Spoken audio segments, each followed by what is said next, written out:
Hello friends, आज बनवत आहे वांग्याची भाजी. वांग्याची भाजी लागणार साहित्य आपण सगळं काढून घेतलेलं आहे. कांदा भाजायला लावलेला. आपण खोबरं भाजून घ्या तोवरतं. कांदा भाजून झाला की खोबरं टाकूया आपण त्याच्यामध्ये. जे वाटण्यासाठी सगळं काढलेलं होतं ते वाटून घेऊया. वाटून झाल्याच्या नंतर मी वांगे सोलून घेऊन स्वच्छ पाण्यामध्ये टाकलेले. गॅस पेटवून घेऊया. कढई ठेवूया आपण. आता कढई ठेवून झाली की त्याच्यामध्ये तेल ॲड करूया. जसं तुम्हाला लागत असेल तसं तुम्ही तेल टाकू शकता. मी पाहू शकता मी एवढंच तेल टाकलेलं आहे. तेलामध्ये आपण वांगी भरलेली ते टाकूया.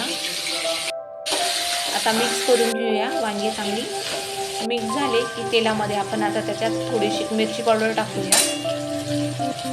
तुमच्या आवडीनुसार तुम्ही मिरची पावडर जसं तुम्हाला तिखट आवडत असेल तुम्ही टाकू शकता. त्याच्यामध्ये मी कांदा लसूण 2 चम्मच टाकलेली आहेत. धनिया पूड टाकते, हळद आणि मीठ आहे. थोडासा मसाला मी ॲड केलेला आहे. मिक्स करून घेऊ आपण. आता मिक्स केल्याच्या नंतरनं मीठ ॲड करूया थोडंसं. आणि जे मिक्सरच्या भांड्यामध्ये उरलेला थोडासा मसाला होता आपण पाणी टाकून ते ॲड करूया. ॲड केलं, अजून पाणी ॲड करूया शिजायसाठी आणि आपण ठेवूया. आपण आज काळ्या मसाल्याची भाजी करत आहोत. कशी तुम्ही पाहू शकता. आता भाजी तर झालेली आहे. गॅस बंद करूया. थँक्यू.